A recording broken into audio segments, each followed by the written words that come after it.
네, 날씨부터 살펴보겠습니다. 기온이 갑자기 뚝 떨어지면서 초겨울 추위가 찾아왔습니다. 전국 대부분 지역의 최저기온이 영하로 떨어지고 일부 지역에는 한파특보까지 내려졌습니다. 현장 취재기자 연결합니다. 양동훈 기자. 네, 서울 여의도 한승센터에 나와 있습니다. 네, 복장만 봐도 날씨가 많이 추워진 게 느껴지는데요. 지금 분위기는 어떻습니까? 네, 아직 이른 시간이라 시민분들 많이 계시진 않지만 버스를 기다리고 있는 시민분들 모습 제 뒤로 보실 수 있으실 텐데요. 추위에 대비하기 위해서 두꺼운 외투나 코트 등 입으신 모습 쉽게 볼 수 있었습니다. 특히 몇몇 시민분들은 모자나 마스크, 목도리 등으로 완전히 중무장한 모습도 확인할 수 있었습니다. 조금 전에 새벽 5시 기준으로 서울 아침 기온은 영하 2도까지 떨어졌고 바람이 많이 불면서 체감 온도는 영하 5도에 달합니다. 전국 대부분 지역의 최저기온이 오늘 영하로 떨어질 것으로 전망되는데요. 부산과 경북, 충북, 강원도 일부 지역에는 한파특보까지도 내려진 상태입니다. 전국 대부분 지역에 순간풍속 초속 15m를 넘나드는 강풍이 불어 체감온도는 더욱 낮을 것으로 보입니다. 기상청은 북쪽에서 찬 공기가 유입되면서 아침 기온이 크게 떨어진 상태라며 출근길에 따뜻한 겉옷을 챙겨야 한다고 당부했습니다. 경기, 충청, 전라 서해안과 충남 전북 내륙, 제주도 등에는 약한 눈비가 내릴 수 있어 빙판길에도 유의하셔야겠습니다. 또 강원 영동과 경북 동해안에는 건조특보도 발효된 상태라 산불 등 화재 예방에도 유의해야 한다고 기상청은 설명했습니다. 이번 추위는 모레 낮부터 서서히 풀려 평년 기온을 회복할 전망입니다. 지금까지 서울 여의도에서 YTN 양동훈입니다. 다음 소식입니다. G20 정상회의에 참석하는 길에 중동 주요국과 순방에 나선 이재명 대통령이 첫 방문국인 아랍에미리트에서 외교 일정을 시작했습니다. 아랍에미리트는 전투기 4대를 띄워 우리 공군 1호기를 호위하는 등 이재명 대통령을 국빈으로 맞았습니다. 강진원 기자입니다. 대한민국 공군 1호기가 아랍에미리트 영공에 들어서자 UAE 전투기 4대가 편대 비행을 시작합니다. 왼쪽과 오른쪽에 각각 2대씩 대통령 전용기를 에워싸듯 호위하며 나란히 비행합니다. 국빈 자격으로 아랍에미리트를 찾은 이재명 대통령과 김혜경 여사를 예우하는 겁니다. 공항에선 UAE 주요 인사와 의장대가 이 대통령 내외를 맞았고 수도 아부다비의 도심 곳곳엔 태극기가 걸렸습니다. 이 대통령은 현충원 등을 방문해 UAE 측의 호의에 화답하고 현지 우리 동포들을 만나 격려했습니다. 앞으로 아마 이 중동 아랍 쪽에서도 아랍에미리트는 우리의 일종의 베이스 캠프 역할을 하게 될 것이다. 이 대통령이 취임 이후 처음으로 찾은 UAE는 중동 국가 중 유일하게 한국과 특별 전략적 동반자 관계를 맺고 있습니다. 우리의 핵심 협력국이란 의미인데 특히 방위산업 분야에서 밀접한 관계를 유지하고 있습니다. UAE는 중동에서 처음으로 국산 중거리 지대공 미사일 천궁2를 도입했고 최근엔 우리가 개발한 초음속 전투기 KF-21에 관심을 보이고 있습니다. 공군 1호기를 호위한 UAE의 전투기는 프랑스산 미라주와 미국산 F-16 등 노후 기종인데 UAE는 이를 신형으로 바꾸는 사업을 진행하고 있습니다. 이 대통령의 이번 UAE 국빈 방문에서 방산 세일즈 외교가 펼쳐질 거란 전망이 나오는 이유입니다. 인공지능 협력 강화와 K컬처 확산 등도 관심이 쏠리는 분야인데 오늘 오후부터 본격적으로 시작될 UAE와의 정상 외교에서 구체적인 성과를 낼 수 있을지 주목됩니다. 아부다비에서 YTN 강진원입니다. 네, 이런 이재명 대통령 해외 순방을 계기로 더불어민주당은 대장동 항소 포기 사태에서 잠시 휴전을 선언했습니다. 대통령 정상 외교에 힘을 싣겠다는 건데 반대로 국민의힘은 이번 주 내내 장외에서 여론전에 나섭니다. 박정현 기자입니다. 이른 아침 대통령 출국길을 배웅하고 온 민주당 투톱은 국회에서도 거듭 한미 관세 안보 협상 결과를 추켜 세웠습니다. 지난주까지만 해도 검란은 분쇄하겠다며 거친 말을 쏟아냈지만 민감한 현안 언급 없이 대통령 순방에 대한 기대로 발언을 채웠습니다. 외교 지평을 넓히고 있습니다. 참 자랑스럽습니다. 이번 일정도 성공적으로 마무리되길 바라며 민주당도 든든히 뒷받침하겠다는 말씀을 드립니다. 한미 협상의 성공적 타결로 기업들이 불확실성이 많이 해소됐습니다. 이런 흐름이 이번 순방에서 더 단단해지길 바랍니다. 순방 기간 정쟁 대신 대통령 성과가 주목받도록 집권 여당으로서 메시지 관리에 나섰다는 해석입니다. 일부 강경파는 내란 전담 재판부 도입과 항명 검사장 징계 등을 촉구했지만 민주당은 지도부 의견은 아니라고 선을 그었습니다. 유엔 총회 때 조의대 청문회를 개최하고 에이펙 때 재판중지법을 띄웠던 실패를 되풀이하지 않겠다는 건데 덕분에 항소 포기 사태는 변곡점을 맞았습니다. 김만배 항소 포기 이재명이 멈춰라! 지난주 내내 대검찰청과 법무부, 대장동을 다니며 규탄 대회를 열었던 국민의힘은 이번엔 대통령이 떠난 용산으로 전진했습니다. 최근 대장동 민간업자 남욱 변호사 측이 수백억 대 동결 재산을 풀어달라고 한 걸 두고 두목을 믿고 날뛰는 조폭을 보는 것 같다며 범죄자 주권 시대라고 비꼬았습니다. 7,800억을 범죄자들의 뱃속에 집어넣어놓고 이재명 대통령은 오늘 1호기를 타고 해외로 먹튀를 하겠다고 합니다. 대장동 비리의 최정점은 다름 아닌 이 대통령이라며 국정조사와 특검도 거듭 촉구했습니다. 외압의 결과로 이익을 받은 자 바로 본인인 것입니다. 대장동의 몸통 그 자체 그 사람이 누구겠습니까? 국민의힘은 이번 주에도 내내 장외에서 투쟁을 이어간다는 방침입니다. 항소 포기 사태를 따져볼 국정조사를 두고 민주당은 법제사법위원회 차원에서 하자고 주장하고 국민의힘은 별도 특별위원회를 꾸리자고 요구해 좀처럼 이견을 좁히지 못하고 있습니다. YTN 박정현입니다. 대장동 사건 항소 포기에 반발하면서 집단 성명을 낸 검사장 가운데 한 명인 박재혁 수원지검장이 사의를 표명했습니다. 박 지검장은 어제 대검찰청과 법무부 등에 사의를 표한 것으로 파악됐습니다. 지난 10일 박 지검장과 다른 검사장 17명이 함께 노만석 전 검찰총장 권한대행에게 항소 포기 배경 설명을 요구하는 집단 성명을 올린 지 일주일 만입니다. 앞서 박 지검장을 비롯한 검사장 18명은 검찰 내부망에 글을 올려 노 전 대행이 밝힌 입장에는 항소 포기에 이른 구체적인 경위와 법리적인 이유가 전혀 포함되어 있지 않다며 상세한 설명을 요청했습니다. 박재혁 수원지검장에 이어 송강 광주고검장도 대검찰청과 법무부에 사의를 표명한 것으로 파악됐습니다.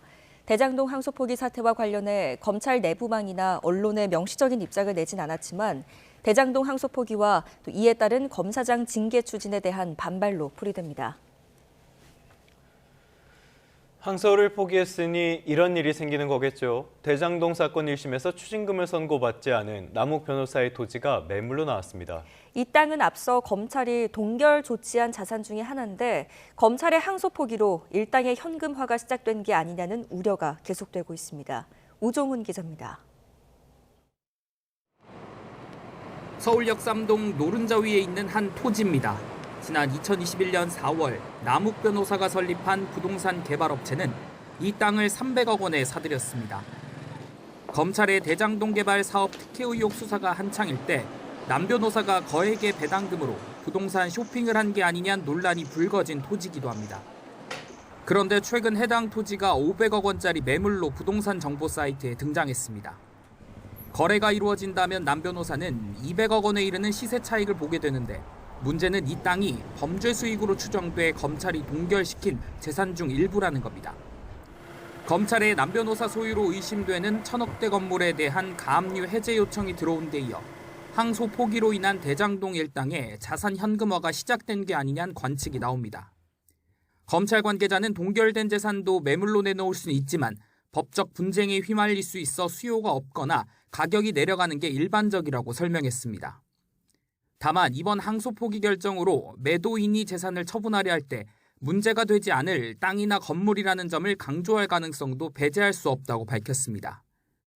이와 별개로 서울중앙지검은 항소 포기에 따라 대장동 일당이 직접 재산 동결 해제를 요청할 수 있고 이 경우 막을 방법이 뚜렷하게 없는 만큼 동결된 재산을 해제해야 하는 것이 아닌지 검토하고 있습니다. YTN 우종훈입니다. 김민석 국무총리가 종묘앞 재개발 사업과 한강버스에 이어 이번엔 광화문에 조성하고 있는 감사의 정원에도 제동을 걸었습니다. 연일 오세훈 서울시장과 대립각을 세우는 건데 내년 지방선거와 맞물려 정치권 시선이 집중됩니다. 강민경 기자입니다. 김민석 국무총리가 광화문 감사의 정원 건설 현장을 찾았습니다. 6.25 전쟁에 참전했던 22개 나라 석재를 총 모양으로 깎아 상징 공간을 만드는 사업으로 내년 4월 준공을 목표로 오세훈 서울시장이 공을 들이고 있습니다. 진짜 이상하다며 현장 구석구석을 살핀 김 총리는 법적, 절차적 문제를 확인하겠다며 이렇게 말했습니다. 세종과 이순신을 모신 공간에 밭도로총 또 석재 조형물을 설치하는 것에 대해서 국민들께서 좀 이해하실지 좀 의문이 되고. 종묘 앞 재개발과 한강버스에 이어 감사의 정원까지 3연타로 잇따라 김민석 대 오세훈의 대립구도가 연출된 겁니다. 민주당도 합작 공세에 나섰습니다. 특히 끊임없이 잡음이 나오는 한강버스 사업에 화력을 집중하는 모습입니다. 시민 안전보다 자신의 정치적 야욕이 중요합니까? 오세훈 시장은 서울 시민께 석고대죄하고 별다른 문제가 없다던 오 시장의 국정감사 발언을 토대로 법적 조치도 예고했습니다. 사고를 은폐하고 위험을 자초하고 있는 오세훈 서울시장과 서울시를 규탄합니다. 국민의힘은 내년 지방선거에서 서울시장을 탈환하기 위한 당정 합작 공세라며 방어막을 쳤습니다. 총리라는 권한을 이용해 오세훈 시장을 향한 정치적 공격을 계속하는 모습은 민생과 경제보다 선거에 더 관심이 있는 거 아니냐는 국민적 우려를 낳고 있습니다. 문재인 청와대의 울산시장 선거 개입 사건 등 여권의 과거 관건 선거 논란을 상기시키기도 했습니다. 김민석 국무총리는 참모들과의 회의에서 서울시장 출마 의사가 없다고 못 박은 걸로 알려졌습니다. 하지만 법여권의 강력한 차기 주자로 다양한 정치적 선택지가 거론되는 것은 분명해 보입니다. YTN 강민경입니다. 유네스코가 우리 정부에 공문을 보내 종묘 앞 고층 재개발에 따른 세계유산 영향평가를 강력하게 권고했습니다. 국가유산청은 공문을 근거로 서울시의 영향평가를 재차 촉구했고 서울시는 일방적인 영향평가 요구를 수용할 수 없다는 입장입니다. 박순표 기자의 보도입니다. 국가유산청이 다시 서울시에 종묘 일대의 세계유산 영향평가를 강하게 압박했습니다. 지난주 종묘 일대의 세계유산지구 지정에 이어 이번엔 유네스코 공문을 근거로 들었습니다.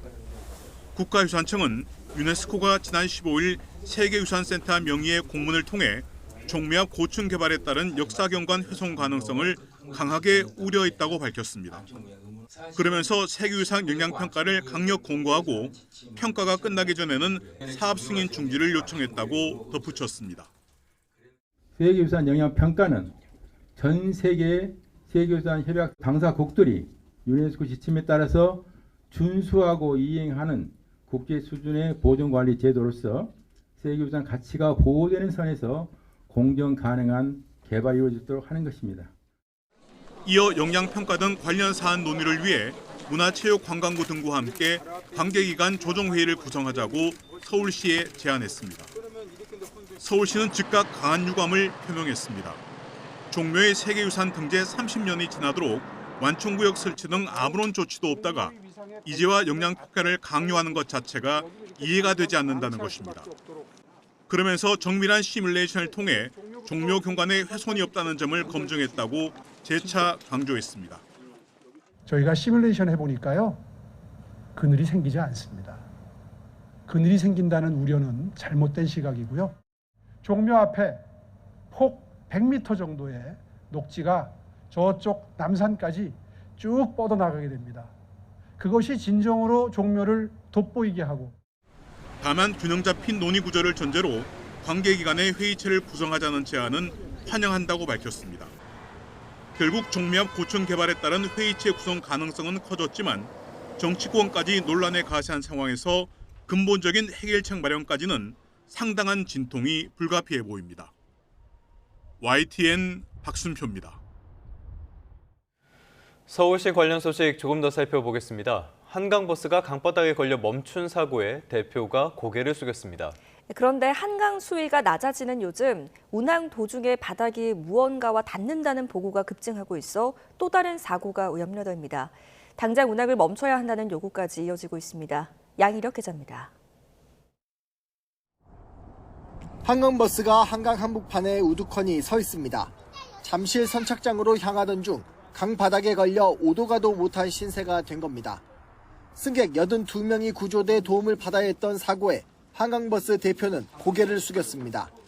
시민께 불편과 불안감을 드린 점에 대해서 진심으로 사과드립니다. 이번 사고는 야간에 항로 표시 등이 배터리 문제로 잘 보이지 않은 상황에서 수심이 낮은 곳으로 항로를 벗어났다가 발생한 것으로 추정됩니다. 문제는 한강버스가 정해진 항로를 지날 때에도 바닥이 강바닥이나 이물질에 닿았다는 보고가 최근 급증하고 있다는 점입니다.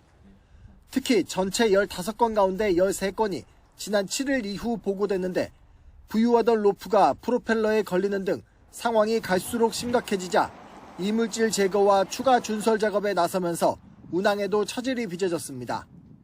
갈수기다 보니까 연중 수심이 가장 낮은 상태입니다. 이렇게까지 수심이 낮아질 것으로는 미처 저희들은 예상을 못한 것은 사실입니다. 사고와 잡음이 끊이지 않자 시민단체는 한강버스 사업을 전면 재검토하라고 목소리를 높였습니다. 전면적인 원인 조사에 착수하는 동시에 사업 전반을 백지에서 다시 들여다보라고 촉구했습니다. 안전 점검이 완료되고 그 결과에 따른 근본 대책이 마련되기 전까지 운항을 전면 중단하라! 서울시의회 민주당 소속 의원들도 한강의 얕은 수심 문제는 여러 차례 제기돼 왔다고 지적하면서 안전이 검증되지 않은 만큼 한강버스 운항을 즉시 중지하라고 요구했습니다. YTN 양일혁입니다. 경제뉴스입니다. 취임 직후부터 미국과의 관세 협상을 진두지휘해온 김정관 산업통상부 장관이 YTN에 출연했습니다. 그래서 협상의 막전 막후를 털어놨습니다. 교착 상태에 빠졌던 협상이 전환기를 맞은 건 9.12 추도식 덕분이었다면서 후일담을 전하기도 했습니다. 다만 협상 결과를 국회에서 비준받는 데 대해선 반대의 뜻을 밝혔습니다. 박기환 기자입니다. 한미 협상단을 이끈 김정관 산업통상부 장관은 지난 넉 달간 수없이 부딪혔던 맞상대 하워드 러트닉 미 상무장관을 두고 이렇게 표현했습니다. 굉장히 강한 스타일입니다. 이 목소리만 들어도 굉장히 톤이 크고요. 덩치도 저보다 훨씬 더 크고 주먹도 굉장히 큽니다. 협상이 교착 상태에 빠졌을 때 반전은 의외의 장소에서 생겨났습니다. 김 장관이 직접 9.11 추도식에 참석해 애도를 전하면서 테러로 동생과 동료 직원들을 잃은 러트닉 장관의 마음이 움직였습니다. 협상이나 비즈니스 이야기는 안 할게. 그냥 가서 그 서비스에만 참여를 하면 좋겠다. 너의 그냥 오래된 친구로서 어떤 전체적인 흐름에서 봤을 때 굉장히 중요한 시기였고 전환을 만들어내는 시기였던 것 같습니다. 러트닉 장관은 협상장에서는 큰 소리를 내고 자리를 박차고 나올 정도로 격분하곤 했는데 포기하지 않고 견디는 김 장관을 보고 트럼프 대통령은 터프한 협상가라는 별명도 붙여줬습니다. 물러서지 않고 계속 이렇게 견뎌낸 과정에 대해서 지독하다. 한번 때리면 들어가야 되는데 들어갔다 다시 나오고 하는 과정들에 대해서 석 달이 조금 넘는 기간 동안 6번의 방미, 30번의 만남 끝에 마침내 경주 에이펙 정상회의에서 한미 관세 협상이 마무리됐습니다. 김 장관은 러트닉 장관에게 한우를 대접하며 길었던 협상의 타결을 함께 자축했습니다. 한국 사람들이 소고기를 소중하게 생각하는지 한우 맛을 한번 보여주겠다고 해가지고 한우 세트를 주문해서 같이 이렇게 맛있게 먹었습니다. 김 장관은 러트닉 장관과의 신뢰관계가 앞으로 협상에서 큰 자산이 될 것이라고 확신하면서 협상 결과물이 국회의 비준을 거치는 데 대해선 반대 뜻을 폈습니다. 법적 구속력이 없는 양해각서로 존재해야 이후 협상의 여지를 만들 수 있다는 설명입니다. 링을 올라가는데 저희의 손발을 먹는 꼴이다. 행정상의 합의이기 때문에 자유롭게 우리를 원투펀치 날린다면 우리는 법에 이 MOU를 법적인 효력을 갖게끔 딱 저희를 묶어놓는 거거든요. 김 장관은 무엇보다 한미 관세 협상에서 우리나라의 경제력과 국력이 더 커져야 한다는 사실을 실감했다며 이를 위해 우리 기업들의 경쟁력이 크게 성장하도록 더 지원하겠다고 약속했습니다. YTN 박견입니다. 경제 한 줄 뉴스입니다. 서울의 집값 오름세가 지난달에 다시 커지면서 9월보다 2배 가까운 오름폭을 기록했습니다. 지난달 전국 민간 아파트 3.3제곱미터당 평균 분양 가격이 처음으로 2천만 원을 넘어선 것으로 나타났습니다. 철강과 반도체, 자동차 등 우리나라의 10대 수출 주력 업종이 5년 뒤에는 모두 중국에 뒤처질 것이라는 전망이 나왔습니다. 러시아 시장에서 철수한 현대차가 러시아에 여러 상표를 등록한 것으로 확인돼 복귀 여부에 관심이 쏠립니다. 첨단 전략산업을 지원하는 150조 원 규모의 국민성장펀드 출범을 앞두고 정부와 금융권이 펀드 조성과 투자 집행을 위한 협력 체계를 구축했습니다. DLENC가 경남 창원시 진해 신항에서 발생한 근로자 사망 사고와 관련해 해당 현장 모든 작업을 중단하고 유사 공종 작업이 진행 중인 현장 작업도 중단했습니다. 지금까지 경제 한 줄 뉴스였습니다. 다음 소식입니다. 경찰이 서부지방법원 폭동의 배우라는 의혹과 관련해 서울제일교회 전광훈 목사를 오늘 처음으로 불러 조사합니다. 경찰이 전 목사를 조직적 체계의 정점으로 보는 만큼 관련 수사도 곧 막바지에 이를 것으로 보입니다. 배민혁 기자입니다. 경찰이 서부지법 폭동 배후 의혹과 관련해 전광훈 사랑제일교회 목사를 처음으로 소환해 조사합니다. 지난 9월 경찰이 전 목사의 딸 전한나 씨 등을 대상으로 압수수색을 벌이며 전 목사 일가로 수사 범위를 확대한 지 50여일 만입니다. 앞서 경찰은 지난 8월 전 목사와 유튜브 신의 한수 대표 신혜식 씨 등에 대한 압수수색 영장에 전 목사가 폭동에 가담한 인원들을 심리적으로 지배했다고 적시했습니다. 전 목사가 사랑제일교회 특임 전도사들에게 종교적 신앙심을 이용해 가스라이팅을 하고 지시에 따른 대가로 금전적 지원을 했다는 겁니다. 경찰은 이 과정에 측근과 행동대원까지 이어지는 조직적인 명령하달 계통이 있었다고 봤습니다.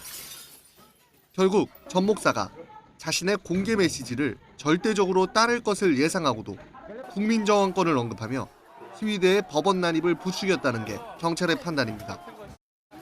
최근 경찰은 신혜식 씨를 불러 전 목사와 친분이 있는지, 현장에서 시위대의 법원 난입 등 폭력적인 행동을 유도했는지 등을 조사한 것으로 전해졌습니다. 경찰이 배후의 정점으로 판단한 전 목사를 소환한 만큼 수사도 마무리 단계에 접어든 것으로 보입니다. 전 목사의 신병 확보에도 나설지도 주목되는데 경찰 관계자는 영장 신청 가능성에 대해 조사를 해봐야 알지 않겠냐는 원론적인 답변을 내놓았습니다. 전 목사 측은 그동안 사랑제일교회는 서부지법 사태와 무관하다는 입장을 밝혀왔습니다. YTN 배민혁입니다. 관봉권 띠지 분실 의혹과 쿠팡 퇴직금 미지급 사건 불기소 외압 의혹을 수사할 상설특별검사에 안권섭 변호사가 임명됐습니다. 초유의 사특검 체제가 가동될 수도 있습니다. 임예진 기자입니다. 이재명 대통령이 관봉권 띠지 분실 의혹과 쿠팡 퇴직금 미지급 사건에 대한 불기소 외압 의혹을 수사할 특별검사에 안권섭 변호사를 임명했습니다. 안 특검은 전주 완산고와 연세대학교 법대를 졸업했고 서울중앙지검 형사 5부장과 춘천지검 차장검사 등을 지냈습니다. 우선 막중한 책임을 느낍니다. 맡겨진 소임에 최선을 다하도록 노력하겠습니다. 안 특검은 상설특검법에 따라 최대 20일의 준비기간을 거쳐 조만간 본격적인 수사에 착수합니다. 한 차례 연장을 포함해 수사기간은 최장 90일이고 특검보 2명과 파견검사 5명을 둘 수 있습니다. 안 특검이 수사를 지휘할 쿠팡 사건 외압 의혹은 부장검사가 상급자의 외압 의혹을 국회에서 직접 폭로하며 다시 수면 위로 떠올랐습니다. 기록을 안 본 청장이 기록도 제대로 안 본 주임검사를 불러가지고 무혐의 수사 가이드라인을 정한 것은 대단히 부적절한 행위라고 생각이 듭니다. 당시 어미준 부천지청장과 김동희 차장검사가 무혐의 처분을 지시했던 건데 당사자들은 관련 의혹을 강하게 부인하고 있습니다. 안 특검은 이와 함께 건진법사 전성배 씨의 압수수색 과정에서 나온 5천만 원어치 한국은행 관봉권에 띠지와 스티커를 분실하게 된 과정도 들여다보게 됩니다. 두 차례 기간 연장을 모두 쓴 최상병 특검이 오는 28일 종료되는 가운데 상설특검 수사 준비가 일찍 마무리된다면 한동안 초유의 4대 특검 체제가 될 가능성도 나옵니다. YTN 임혜진입니다. 최상병 특검팀이 도피성 호주 대사 임명 의혹과 관련해 오늘 조태용 전 국정원장을 소환합니다. 특검은 오후 2시 조 전 원장을 범인 도피 혐의 피의자 신분으로 불러 조사할 예정입니다. 이종섭 전 국방부 장관의 호주 대사 임명이 논의되던 재작년 12월까지 국가안보실장을 지낸 조 전 원장은 논의 과정에 관여해 이 전 장관의 도피를 도운 혐의를 받고 있습니다. 최상병 순직 사건 수사를 고의로 지연했다는 의혹을 받는 전직 고위공직자 범죄수사처 부장검사들의 구속영장이 모두 기각됐습니다. 서울중앙지방법원은 직권남용 권리행사 방해 등의 혐의를 받는 김선규 전 부장검사와 송창진 전 부장검사에 대한 구속영장을 모두 기각했습니다. 법원은 이들의 범죄 혐의에 대해서 사실적, 법리적으로 다툼의 여지가 있어 불구속 상태로 방어권을 행사하도록 해야 한다고 판단했습니다. 네, 계속해서 사고 소식입니다. 고속도로에서 유조차와 화물차, 승용차 등 13대가 잇따라 부딪혔습니다. 운전자 등 2명이 숨졌고 도로와 논밭에 기름이 쏟아져서 방제 작업이 이어졌습니다. 김근우 기자입니다. 고속도로에서 불기둥이 치솟습니다. 불붙은 유조차는 형체를 알아보기 힘들 정도입니다. 벙커 CU를 싣고 가던 유조차가 앞서 가던 화물차를 들이받은 건 새벽 3시 10분쯤입니다. 사고 이후 뒤따르던 화물차와 버스 등 8대가 사고 현장을 미처 피하지 못하고 잇따라 부딪혔습니다. 또 화물차에 실려있던 H빔과 파편 등이 반대 차로까지 넘어가며 승용차 등 3대가 옹벽과 가드레일을 들이받았습니다. 모두 13대가 연쇄 충돌해 운전자 2명이 숨졌고 4명이 다쳤습니다. 고속도로 위에는 H빔 등 화물 잔해와 기름이 쏟아졌고 현장 정리를 위해 양방향 통행이 전면 통제돼 극심한 정체를 빚었습니다. 특히 유조차 탱크가 찢어지며 쏟아진 기름 24,000리터는 고속도로 아래 민가까지 흘렀습니다. 다행히 폭발 위험은 없었지만 수로를 타고 수백 미터 범위로 퍼져 긴급 방제 작업이 벌어졌습니다. 오일 유출로 인해가 공공수역이나 논밭으로 들어간 게 아니고 현재 수로에 있기 때문에 수로에 회수를 하고 나면 영농이나 다른 사항에 피해는 없을 거로 예상하고 있습니다. 경찰은 운전자와 목격자 등을 상대로 정확한 사고 경위 등을 조사하고 있습니다. YTN 김근우입니다. 부천 트럭 돌진 사고 운전자가 평소 뇌질환이 심했다고 주장하자 경찰이 의료자문을 받는 등 보강 수사에 나서기로 했습니다. 사고가 난 시장 골목은 현행법상 이면도로에 해당돼서 차량 통행이 자유로운 곳인데 비슷한 사고를 막을 대책이 필요하다는 지적도 나옵니다. 유서현 기자가 보도합니다. 경기 부천 제1시장에서 트럭 돌진 사고로 21명의 사상자를 낸 60대 운전자 A씨는 평소 뇌 질환이 심했다고 주장했습니다. 제가 모아가 너무 심하고 60년 평생 동안 생각밖에 안 들었어요. 잠은 4시간 동안 그 외에는 자본 적이 없고. 병은 운전과 상관없다던 초기 진술을 뒤집은 건데 재판 과정에서 심신상실이나 심신미약을 내세워 중형을 피하려 하는 것 아니냐는 관측도 나옵니다. 이에 따라 경찰은 진료 기록을 확보하고 의료자문 등 보강 수사를 통해 사고와 질환 사이 연관성을 명확히 규명하겠다는 계획입니다. 또 병원으로 급히 이송됐던 피해자들을 상대로 사고 과정 전반에 대한 조사에도 착수했습니다. 사고 당시 폭이 좁은 시장 골목 안에서 트럭이 130m가량 질주해 이용객들의 대피가 쉽지 않았고 이는 큰 인명피해로 이어졌습니다. 해당 골목은 현행법상 이면도로에 해당, 차량이나 오토바이 등 통행이 자유로운 곳입니다. 도로법상 그냥 도로인 거죠. 시장의 도로는 거의 다 그냥 도로인데 시장이 이렇게 물건을 내놔서 하는 거라. 좁은 골목을 시민들이 돌아다니며 물건을 살펴보는 구조라 자칫 돌진 사고가 일어나면 무방비로 대형 인명피해로 이어질 수 있다는 지적이 나옵니다. 길이 좁으니까 조금만 빨리 가도 빨라 보이잖아요. 사람도 많고. 지난해 12월 서울 목동 깨비시장에서는 70대 남성이 몰던 승용차가 돌진해 1명이 숨지고 12명이 다치는 사고가 나기도 했는데 비슷한 사고를 막을 대책이 필요해 보입니다. 프랑스 파리의 일부 구간에서는 상점이라든지 이런 비슷한 구간에 긴 말뚝이라 하는데 불화설치해서 차량을 아예 통제를 하게끔 되어 있는 것도 있거든요. 전문가들은 또 이용객이 특히 붐비는 시간에 맞춰 시장 내부 차량 진입을 제한하는 등의 조치도 검토할 수 있다고 조언했습니다. YTN 유서연입니다. 불법 자금 세탁 창구로 알려진 캄보디아 후이원 그룹과 연계된 환전소가 국내에서 운영됐다는 의혹과 관련해 경찰이 본격 수사에 착수했습니다. 캄보디아 납치 감금 범죄 배후로 지목된 프린스 그룹 관련자인 한국인 2명도 입건했습니다. 이현정 기자가 취재했습니다. 서울 대림동에서 운영하다 현재는 자취를 감춘 후이원 환전소. 불법 자금 세탁 창구로 지목된 캄보디아 후이원 그룹과 연계됐다는 의혹을 받고 있습니다. 한국인 대표 조모 씨가 지난 2020년 11월부터 3년여 동안 이 환전소를 운영하며 수십 차례 캄보디아를 드나든 건 물론 국세청의 환전 실적을 실제의 50분의 1 수준으로 축소 신고한 걸로 의심되는 정황이 지난달 YTN 보도를 통해 알려졌습니다. 환전소 대표 조 씨는 장부상 실적을 5억 3천여만 원으로 신고했지만 국세청은 조 씨가 같은 기간 300억 원 상당의 외화를 환전했다고 보고 있는 것으로 파악된 겁니다. 3명, 4명에서 경리, 사장, 운반체, 돈을 받기는 마대에다 가지고 다녔습니다.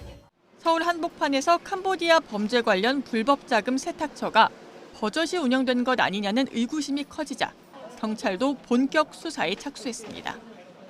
대표 조 씨와 종업원을 조사한 경찰은 금융정보분석원과 관세청으로부터 확보한 환전 실적 관련 자료를 분석해 실제 환전 규모를 확인하고 외국환 은행을 통하지 않는 불법 외환 거래, 이른바 환치기 여부까지 수사한다는 방침입니다. 이와 함께 경찰은 캄보디아 범죄단지의 배후 세력으로 의심받는 프린스 그룹에 대한 수사도 이어가고 있습니다. 현재까지 국내 연락사무소 책임자와 직원 등 2명을 입건하고 관련자 11명을 조사했는데 프린스 그룹이 국내에 거점을 두고 해외 부동산에 투자하는 것처럼 꾸며 범죄 수익을 유출했을 가능성을 조사하는 것으로 보입니다. YTN 이현정입니다.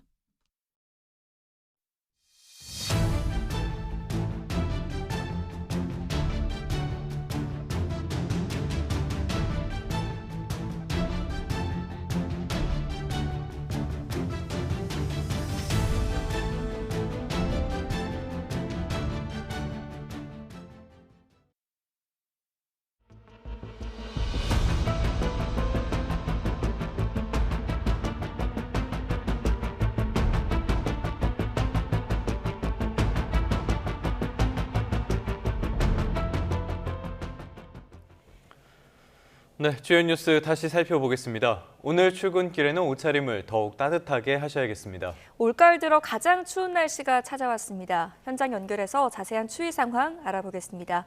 이혜민 캐스터. 네, 서울 광화문에 나와 있습니다. 네, 조금 전에 여의도를 연결했었고요. 지금은 광화문으로 와봤는데 지금 서울 기온은 몇 도까지 떨어진 겁니까?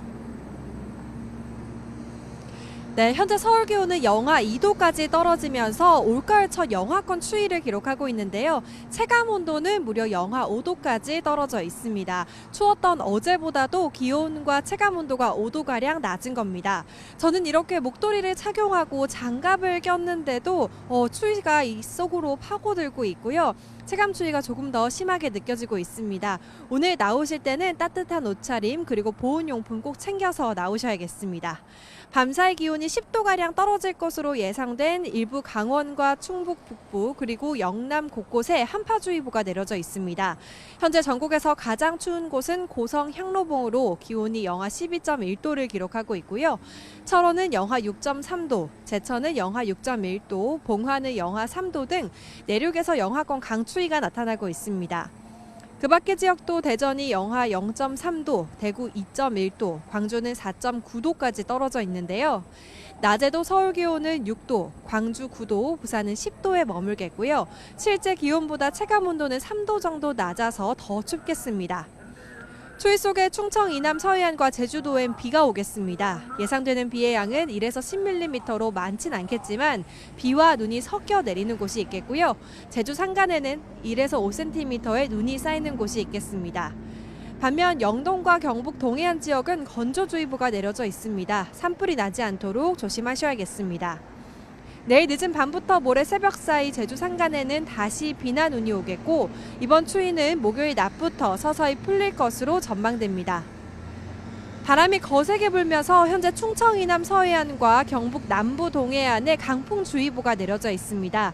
게다가 전 해상에는 풍랑주의보도 내려져 있으니까요. 시설물 관리 그리고 안전사고에 주의하셔야겠습니다. 지금까지 YTN 이혜민입니다. G20 정상회의 참석하는 길에 중동 주요 국가 순방에 나선 이재명 대통령이 첫 방문국인 아랍에미리트에서 외교 일정을 시작했습니다. 이 대통령은 현지 시간으로 17일 오후 UAE 수도 아부다비에 도착해 현충원과 그랜드 모스크를 방문하고 현지 동포들도 만나 격려했습니다. 앞서 UAE 측은 우리 대통령 전용기인 공군 1호기가 영공에 진입하자 전투기 4대를 띄워 공항까지 호위 비행했습니다. 아부다비 시내 곳곳에는 태극기도 걸렸는데요. 특별 전략적 동반자 관계인 대한민국 정상이 국빈 자격으로 방문하자 예우한 것으로 풀이됩니다. 아랍에미리트를 국빈 방문하고 있는 이재명 대통령은 우리 시각으로 오늘 오후 무함마드 빈 자이드 알 나흐얀 UAE 대통령과 정상회담을 엽니다. UAE 정부가 마련한 공식 환영식에 이어 진행될 회담에선 양국 간의 방위 산업과 인공지능 분야 협력 강화 방안 등이 논의될 것으로 보입니다. 양국 정상의 만남을 통해 최종적으로 결정된 내용은 두 나라 사이의 양해각서 MOU에 담길 전망입니다. 이 와중에도 한미 관세 안보 협상의 후속 조치를 두고 여야가 국회 곳곳에서 충돌했습니다. 내년도 예산안을 늘리고 깎는 문제를 두고도 재정 건전성 등을 이유로 맞붙었습니다. 박희재 기자가 보도합니다. 기획재정위원회에서는 한미 관세 협상의 국회 비준이 필요한지를 두고 여야가 정반대 목소리를 냈습니다. 민주당은 팩트시트는 조약이 아닌 양해각서, 즉 MOU로 비준 대상이 아니라고 했지만 국민의힘은 국민에게 큰 재정적 부담을 지우기 때문에 국회 비준은 필수라고 맞섰습니다. 비준을 국회에서 받자라고 하는 것은 저는 자살골이에요. 확정적 비준을 우리가 먼저 해버리면 추후에 변화에 대해서 우리가 대응할 수 있는 여력이 없는데. 한미 FTA가 유효하다고 얘기를 하셨죠, 그죠? 네. 그 FTA도 국회 비준 받았으니까 이게 바뀌는 것도 사실은 국회 비준을 받는 게 맞는 거 아니겠어요? 막대한 규모의 투자 의무까지 지게 되는 거 아니겠어요? 정부는 MOU 25조는 행정적 합의로 법적 구속력이 없다고 명시했다면서 국회 비준의 반대 뜻을 분명히 했습니다. 합의문은 양국 정치, 경제 상황에 따라 유동적일 수 있는데 괜히 우리에게 족쇄로 작용할 수 있다는 겁니다. 만약에 저희들이 비준 동의를 반대하면 저희만 구속이 되는 그렇죠. 그런 문제가 저는 그래서 여야는 한국수출입은행의 대미 통상대응 예산 7천억 원 편성을 두고도 격돌했지만 정회 끝에 일단 원안대로 편성하기로 했습니다. 내년도 나라 살림을 증액, 감액하는 예산 소위 첫 회의에서는 국민성장펀드와 농어촌 기본소득 같은 이재명 정부의 주력 사업을 두고 공방전이 벌어졌습니다. 검찰 특수활동비와 이재명표 소비 쿠폰 등 여야가 관심을 갖는 사업의 예산안을 유지할지 깎을지 전의 전쟁은 더 치열해질 전망입니다. YTN 박희재입니다. 국민의힘 박민영 미디어 대변인이 같은 당 김예지 의원을 겨냥해 장애인을 너무 많이 할 당의 문제라고 발언한 사실이 알려지면서 논란을 빚고 있습니다. 파장이 커지자 장동혁 대표는 언해에 유의하라며 엄중 경고 조치했습니다. 김철희 기자입니다. 지난주 보수 성향 유튜브 방송에 출연한 국민의힘 박민영 미디어 대변인. 두 차례 비례대표 공천을 받아 당선된 시각장애인 김예지 의원을 비판하다 문제의 발언이 터져 나왔습니다. 피해의식으로 장애인 너무 많이 할당을 해서 저는 문제라고 봐요. 눈이 불편한 걸 제외하면 모든 면에서 기득권, 배려를 당연히 여긴다라고도 말했습니다. 특검 찬성표 등 당론을 따르지 않았다는 점도 겨냥했는데 비례대표 의원직을 유지하려 탈당 대신 제명을 요구한다는 주장을 펼치면선 이런 말까지 쏟아냈습니다. 짝욕이 안 나올 수가 없어요, 김혜진은. 정말 사람 같지도 않은 그런 사람들을 데려와가지고 지금 공천 준 거고요. 민주당은 즉각 반발했습니다. 미디어 대변인단 제도 취지가 이것이냐며 최소한의 품격부터 지키라고 지적했습니다. 그런 수준의 방송에 동조하는 일부만을 대상으로 하는 정치를 국민들은 언제까지 참아줘야 합니까? 박 대변인은 과격하게 들릴 수 있는 표현에 대해선 사과드린다고 밝혔습니다. 하지만 지난 총선 국민의힘 비례대표 당선권에 장애인이 3명이나 배정된 점을 지적한 거라며 기존 주장도 굽히지 않았습니다. 논란이 확산하자 당 지도부는 사퇴 수습에 나섰습니다. 장동혁 대표가 박 대변인에게 엄중경고 메시지를 전달한 데 이어 대변인단을 포함한 당직자 전원에게 언행에 각별히 유의할 것을 당부한 겁니다. 향후에 유사한 일이 재발될 경우에는 그에 상응하는 조치를 취할 것이라는 점도 분명히 전달했습니다. 공식 스피커의 설화는 당에 더욱 치명적인 만큼 더 선제적, 적극적 대응이 필요하다는 지적도 나옵니다. YTN 김철입니다. 대장동 사건 항소 포기 사태의 여파가 좀처럼 가라앉지 않고 있습니다. 이번에는 집단 성명을 주도한 박재혁 수원지방검찰청 검사장이 사의를 밝혔습니다. 송강 광주고검장도 사의를 표명했는데 정부가 성명에 동참한 검사장들에 대한 징계를 검토하면서 검찰 고위직 줄사퇴 우려까지 나오고 있습니다. 조성호 기자입니다. 박재혁 수원지검장이 사의를 밝혔습니다. 노만석 전 검찰총장 직무대행을 향해 대장동 항소 포기에 대한 설명을 요청하는 집단 성명에 동참한 검사장 18명 가운데 처음입니다. 박 검사장은 YTN과 통화에서 자신의 거취를 확인해 줄 수는 없다면서도 심사숙고해 마음을 정했다고 밝혔습니다. 박 검사장은 사법연 수원 29기 일선 검사장들 가운데 최선임으로 성명 제일 위에 이름을 올렸습니다. 입장을 낸 검사장들을 징계하려는 움직임에 반발해 대표격으로 거취를 정한 거란 해석이 나옵니다. 앞서 검사장들은 일부 무죄가 나왔고 검찰이 요구한 민간업자들 추징금도 인정되지 않았는데 왜 항소하지 않았느냐고 검찰 수뇌부에 물었습니다. 법무부와 노전대행 모두 지시가 아닌 협의였다고 했지만 여권에선 항명이라며 감찰과 징계 요구가 나왔습니다. 특히 검사장들을 평검사로 보임하는 걸 검토하는 게 알려지면서 사실상 징계 아니냐는 지적이 이어졌습니다. 새 검찰 수장을 맡은 구자연 총장 대행은 이와 관련해 말을 아꼈습니다. 집단 성명 낸 검사장들 판검사로의 전고 추진 어떻게 보시나요? 인사권 법무부에 있어도 검사들 협조가 되어 있는데. 인사권자인 정성호 법무부 장관은 검찰 조직 안정이 우선이라고 밝혔습니다. 특별히 드릴 말씀은 없고요. 우리 법무나 검찰이 안정되는 게 가장 중요한데 어떤 것이 좋은 방법인지 고민을 많이 하고 있습니다. 구차장과 함께 노전대행 후임 물망에 올랐던 송강 광주고검장도 사의를 표명했습니다. 항소 포기 논란으로 불거진 내부 반발 기류가 검찰 고위 간부들의 줄사퇴로 이어지는 것 아니냐는 관측도 나오고 있습니다. YTN 조성호입니다. 대장동 사건 1심에서 추징금을 선고받지 않은 남욱 변호사가 설립한 법인 소유의 서울 강남 지역 토지가 매물로 나왔습니다. 부동산 정보 사이트 자료를 보면 서울 강남구 역삼동 1239제곱미터 크기의 토지가 최근 500억 원의 매물로 등록됐습니다.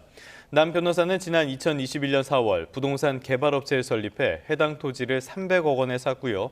이듬해 8월 법인 대표직을 사임했습니다. 해당 토지는 검찰이 범죄 수익으로 추정하고 동결 조치한 자산 가운데 일부인 것으로 파악됐습니다. 이를 두고 법조계에서는 대장동 사건 항소 포기로 남 변호사 등의 일당이 자산 현금화를 시작한 것이 아니냐는 지적이 나오고 있습니다. 이번엔 특검 진행 상황 살펴보겠습니다. 내란 특검이 기소한 사건 가운데 노상원 전 국군정보사령관의 재판이 처음으로 종결돼 다음 달 선고를 앞두고 있습니다. 한덕수 전 국무총리 재판도 다음 주면 마무리가 되는데요. 윤석열 전 대통령 재판도 내년 초 선고를 위해 속도를 내고 있습니다. 신귀혜 기자가 보도합니다. 내란 특검이 부정선거 의혹 수사 조직을 만들기 위해 군사정보를 넘겨받았다는 등의 혐의로 기소된 노상원 전 정보사령관에게 징역 3년을 구형했습니다. 노 전 사령관의 혐의가 내란, 외환 의혹의 본류는 아니지만 특검이 기소한 사건 가운데서는 처음으로 결심 공판이 진행된 겁니다. 선고는 다음 달 15일인데 이 역시 특검 기소 사건 중엔 처음 이뤄지는 선고입니다. 한덕수 전 국무총리 재판도 비교적 빠르게 진행되고 있습니다. 재판부는 지금까지 최상목 전 경제부총리와 추경호 국민의힘 의원 등 주요 증인들에 대한 신문을 마쳤고 증인 신문이 없는 시간에는 증거조사를 밀도 있게 진행하며 속도를 냈습니다. 지난 9월 말 첫 재판을 시작했는데 이로부터 2달 만인 오는 26일 결심 공판이 예정돼 있습니다. 선고는 내년 1월 말로 정해졌습니다. 본류에 해당하는 윤 전 대통령의 사건도 속도를 내며 내년 1월 중순 변론 종결을 앞두고 있습니다. 법관 인사가 나기 전인 내년 2월 말 전에 선고하는 게 재판부 목표입니다. 김건희 씨와 통일교 윤영호 전 세계본부장의 재판도 다음 달 심리가 마무리될 전망입니다. 내란 특검과 김건희 특검의 주요 사건들 일부가 1심 선고를 앞둔 가운데 수사기간 종료를 열흘 남짓 앞둔 최상병 특검은 오는 26일 수사 결과 발표를 예고했습니다. YTN 신기입니다. 지난해 비상계엄 당시 이상민 전 행안부 장관에게서 언론사에 대한 단전단수에 협력하라는 지시를 받았다는 허석곤 전 소방청장의 증언이 나왔습니다. 허 전 청장은 어제 서울중앙지방법원에서 열린 이 전 장관의 내란 중요임무 종사 등 혐의 사건 재판에 증인으로 나와 지난해 12월 3일 밤 11시 37분에 이 전 장관과 통화한 내용을 설명했습니다. 허 전 청장은 계엄 선포 직후 소방청 간부들과 상황 판단 회의를 하던 중 이 전 장관으로부터 전화가 왔다면서 한겨레와 경향신문 등 몇몇 언론사에 자정쯤에 경찰이 진입할 테니 서로 협력해 조치하라고 했다고 말했습니다. 그러면서 이 전 장관이 당시 단전 단수를 언급했는데 통화를 마치고 간부들과 논의해 단전 단수는 소방청의 의무가 아니라는 결론을 내렸다고 덧붙였습니다. 양평 공흥지구 특혜 의혹으로 구속영장이 청구된 김건희 씨의 오빠 김진우 씨가 내일 구속 전 피의자 심문을 받습니다. 서울중앙지방법원은 내일 오전 10시 10분 특가법상 국고손실죄와 증거인멸 혐의 등을 받는 김 씨에 대한 구속영장 실질심사를 진행합니다. 김 씨는 지난 2011년부터 2016년까지 양평 공흥지구 아파트 개발 사업을 하면서 개발 부담금을 면제받는 등 특혜를 받았다는 혐의를 받고 있습니다. 또 특검 수사 과정에서 김건희 씨의 특검 금품 수수 의혹과 관련한 물품을 숨기거나 없앴다는 혐의도 받고 있습니다. 최상병 특별검사팀이 처음으로 재판에 넘긴 임성근 전 해병대 1사단장이 다음 달 첫 재판을 받습니다. 서울중앙지방법원은 다음 달 4일 업무상 과실치사상과 군형법 위반 혐의를 받는 임 전 사단장의 첫 공판기일을 엽니다. 임 전 사단장은 재작년 7월 19일 구명조끼 등 안전장비 없이 무리한 수중수색을 지시해 고 최수근 상병을 숨지게 한 혐의를 받습니다. 다음 소식입니다. 용산 대통령실이 올해 안에 다시 청와대로 옮겨가기로 하면서 경찰도 주변 파출소 인원을 10배 늘리기로 했습니다. 용산 경찰서에 있던 인력도 종로경찰서로 재배치해 늘어난 치안 수요에 대비한다는 계획입니다. 정현우 기자입니다. 굳게 닫힌 청와대 출입문 앞에서 경찰관들이 경계 근무를 서며 접근을 막습니다. 청와대가 개방돼 관람객들이 자유롭게 경내를 드나들던 지난 8월까지와는 전혀 다른 모습입니다. 대통령실의 청와대 이전을 앞두고 경찰도 주의 경계를 대폭 강화했습니다. 와보니까 청와대 앞쪽에 횡단보도가 조금 막혀 있기도 하고 아니면 또 경찰분들의 어느 정도 경계가 강화된 것 같은 느낌이 들어서 대통령실의 청와대 이전에 맞춰 경찰은 청와대와 가장 가까운 파출소 2곳의 인력을 10배로 늘리기로 했습니다. 직원 2명인 곳이 이제 20여 명의 대규모 파출소가 되는 건데 교대로 24시간 근무를 하며 청와대 주변의 각종 사건 사고에 대비합니다. 또 과거 용산경찰서에 배치됐던 경찰 인력도 치안 수요가 늘어날 것으로 보이는 종로경찰서로 다시 이동시키기로 했습니다.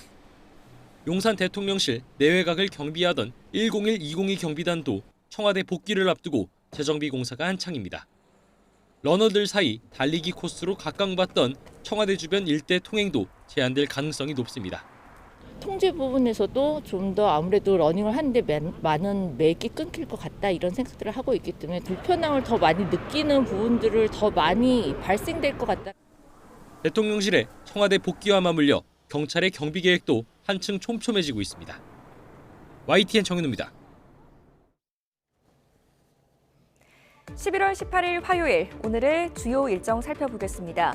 국회 운영위원회가 오늘 전체 회의를 열고 대통령 비서실과 국가안보실, 대통령 경호처 등에 대한 예산안 심사에 나섭니다. 더불어민주당과 국민의힘은 대통령실 특수활동비 예산을 놓고 치열한 공방을 벌일 것으로 전망됩니다.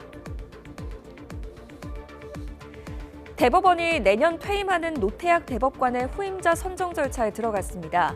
대법원은 오늘부터 28일까지 법원 내외부로부터 대법관 제청 대상자를 추천받는다고 밝혔는데요. 만 45세 이상, 판사, 검사, 변호사 등 법조 경력 20년 이상이면 대법관 후보자로 선거될 수 있습니다. 대한불교조계종은 오늘 오후 2시 조계사 대웅전 앞마당에서 산재 사망 희생자들의 극락왕생을 비는 추모 미령제를 봉행합니다. 조계종은 이번 미령제가 돌아가신 노동자들의 극락왕생을 인도하고 그 가족들을 위로하며 산재의 원인을 뒤돌아보고 근본 대책을 마련하는 계기가 되길 바란다고 밝혔습니다. 홍명보 감독이 이끄는 월드컵 축구대표팀이 월드컵에서 패했던 가나와 오늘 저녁 8시 올해 마지막 평가전을 치릅니다. 대표팀은 사상 처음으로 본선 포트2 진입이 유력한데 다음 주 FIFA 랭킹이 발표되면 공식 확정됩니다. 지금까지 오늘의 주요 일정이었습니다.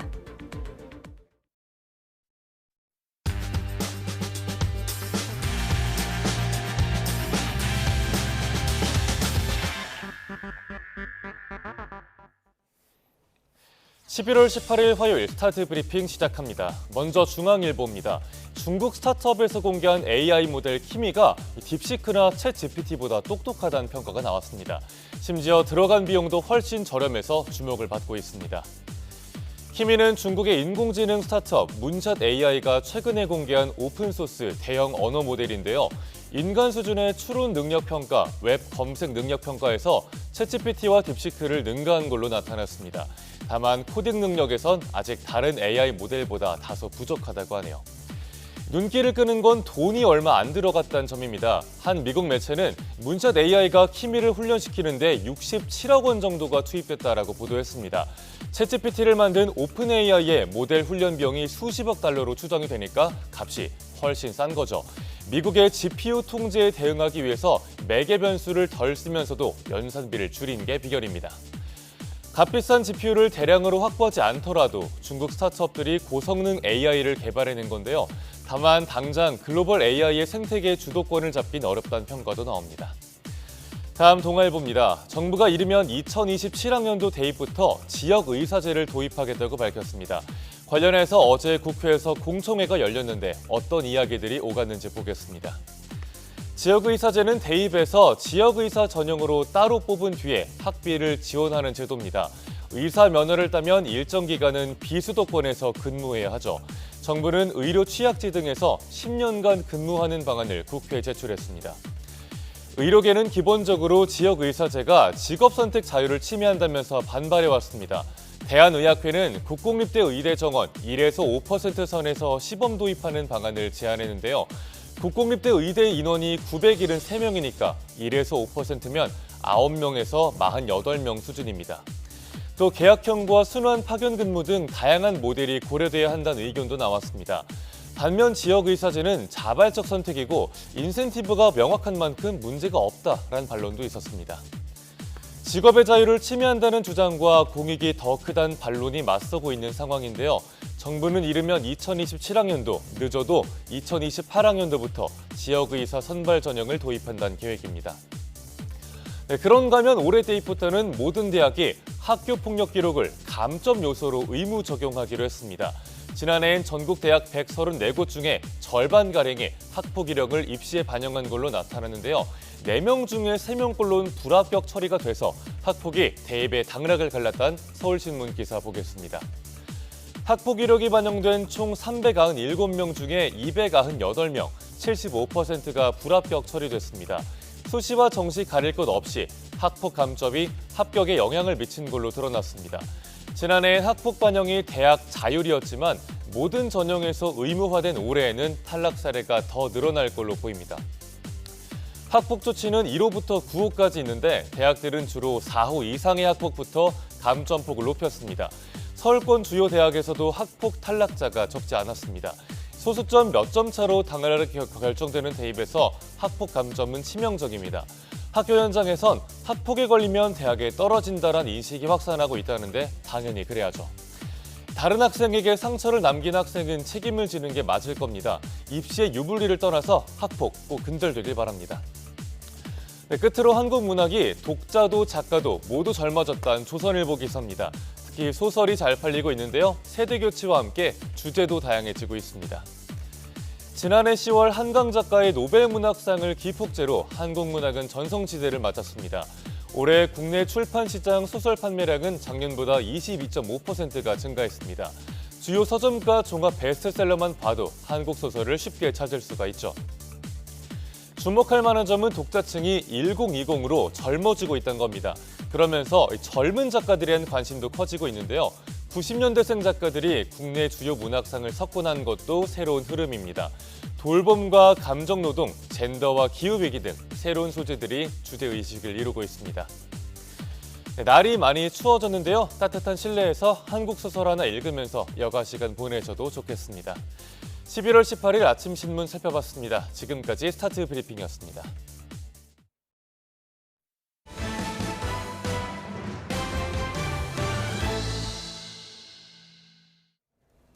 다음 소식입니다. 북한 해커들이 1조 원대 코인을 세탁하는 과정에 세계 최대 가상화폐 거래소 바이낸스가 연루된 정황이 국제 탐사 보도를 통해 포착됐습니다. 최근 트럼프 대통령이 자금 세탁 관련 혐의로 징역형을 받은 바이낸스 창업자를 사면해 뒷말이 낳기도 했습니다.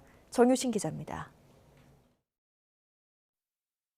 국제탐사보도 언론인협회 ICIJ가 북한 해커를 비롯한 범죄단체에 대형 가상화폐 거래소 내역을 추적한 결과를 공개했습니다. 북한 해커그룹이 탈취한 1조 3천억 원 자금이 세계 최대 가상화폐 거래소인 바이낸스 계좌 5개로 나눠 흘러들어간 내역이 확인됐습니다. 앞서 지난 2월 세계 2위 거래소 바이비티에서 15억 달러, 우리 돈으로 2조 원대 이더리움 해킹 피해를 입었습니다. 당시 단일 가상화폐 해킹 사건 사상 최대 규모로 북한 해킹 조직 라자루스의 소행으로 추정됩니다. 미 재무부는 이렇게 탈취된 자금이 북한 김정은 정권 통치 자금과 핵무기 개발에 흘러들어간다고 보고 있습니다. 해킹이 북한이 목돈, 큰 규모의 외화를 확보할 수 있는 유일한 수단이고요. 따라서 이 돈들이 북한 핵개발이나 김정은 비자금에 아주 큰 기둥이 되고 있다 이렇게 봐야죠. 북한 외에도 캄보디아에 기반을 둔 인신매매 사기 조직 후이원 그룹 자금도 최소 4억 달러, 약 6천억 원 이상이 바이낸스에 유입된 것으로 드러났습니다. 바이낸스 창업자는 자오 창펑으로 바이든 행정부 당시 자금 세탁 방지 의무를 이행하지 않은 혐의로 기소돼 지난해 징역 4개월을 선고받았습니다. 창업자가 징역형을 받은 뒤에도 북한 해킹 조직 등의 돈 세탁이 이뤄진 셈입니다. 공교롭게 트럼프 미 대통령은 지난달 자오 창펑을 누군지도 모른다면서도 사면 조치를 단행해 큰 비판을 받기도 했습니다. I don't know him. I don't believe I've ever met him. But I've been told by a lot of support. He had a lot of support. And they said that what he did is not even a crime. 외신들은 트럼프 일가가 100억 달러, 14조 원이 넘는 새로운 가상화폐 사업을 구축하면서 이해충돌 논란이 커지고 있다고 지적했습니다. YTN 정유신입니다. 올가을 학기 미국 대학에 새로 등록한 외국인 유학생이 1년 전보다 17% 감소하는 것으로 나타났습니다. 트럼프 2기 행정부 출범 뒤 이어진 유학생 비자 취소 조치 등이 영향을 미친 것으로 보입니다. 워싱턴에서 신윤정 특파원입니다. 미국의 비영리 단체 국제교육원이 미국 대학 825곳을 대상으로 2025-2026학년도 외국인 유학생 등록 현황을 조사한 결과 신규 외국인 유학생 수가 1년 전보다 17% 줄어든 것으로 나타났습니다. 코로나19 대유행 이후 가장 급격한 감소세입니다. 조사 대상 대학 57%에서 신규 유학생 감소를 답했는데 비자 취득 관련 우려가 96%로 압도적이었고 이어 여행 제한 68% 순이었습니다. 트럼프 행정부는 대학가 반유대주의 시위가 잇따르자 외국인 유학생에 대한 비자 심사를 강화했습니다. 특히 지난 5월 하버드대 외국인 학생 등록 금지 조치를 했다가 법원에서 제동이 걸리기도 했습니다. I think they should have a cap of maybe around 15%, not 31%. 미 국무부는 학생 비자 신청자들의 사상을 검열하겠다며 SNS 심사에 나서 논란이 일기도 했습니다. 이 과정에서 일부 학생 비자는 취소됐고 신규 등록 감소에 영향을 준 것으로 보입니다. 다만 이전 연도부터 등록했거나 취업 프로그램 등에 참여 중인 전체 등록 유학생은 1% 감소에 그쳤습니다. 지난해 기준 미국 대학 외국인 유학생은 120만 명 규모로 전체 등록자의 약 6%를 차지합니다. 그러나 외국인 유학생 대부분은 더 높은 등록금을 내거나 재정 지원을 받지 않아 캠퍼스 예산 비중은 훨씬 높다고 외신들은 지적했습니다. 대학들의 재정난 우려가 커지자 트럼프 대통령은 지난 8월 첫 한미 정상회담을 시작으로 외국인 유학생들을 받아들일 거라고 물러섰습니다. But I actually think it's good to have outside countries. Look, I want to be able to get along with. 전문가들은 신규 유학생 감소세가 당분간 이어질 가능성이 크다며 독일과 캐나다 등 경쟁국의 유학생 유치 속에 미국 대학들이 더 큰 재정 압박에 직면할 거란 우려를 제기하고 있습니다. 워싱턴에서 YTN 신윤정입니다.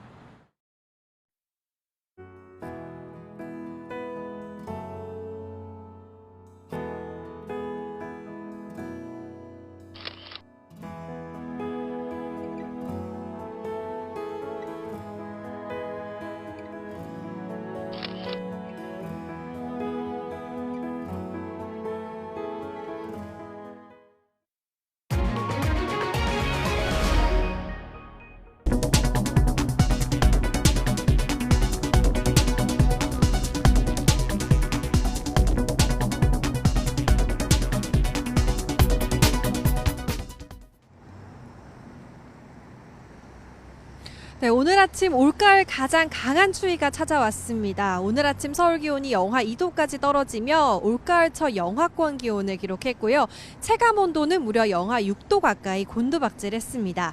날이 밝아오면서 본격적으로 출근길에 오르는 시민들의 모습도 많이 보이고 있는데요. 두꺼운 겨울 외투는 물론 귀마개를 착용한 시민도 있었습니다.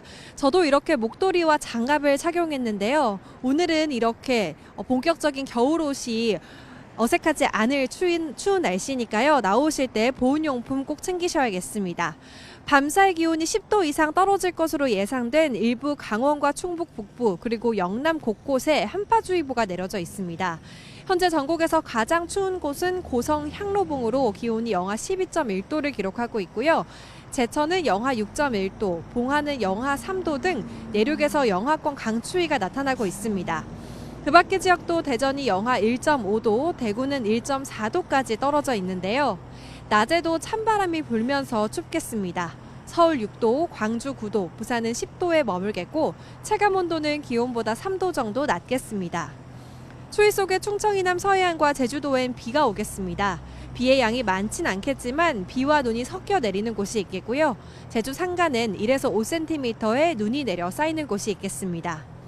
반면 영동과 경북 동해안 지역은 건조주의보가 내려져 있습니다. 산불이 나지 않도록 주의하셔야겠습니다.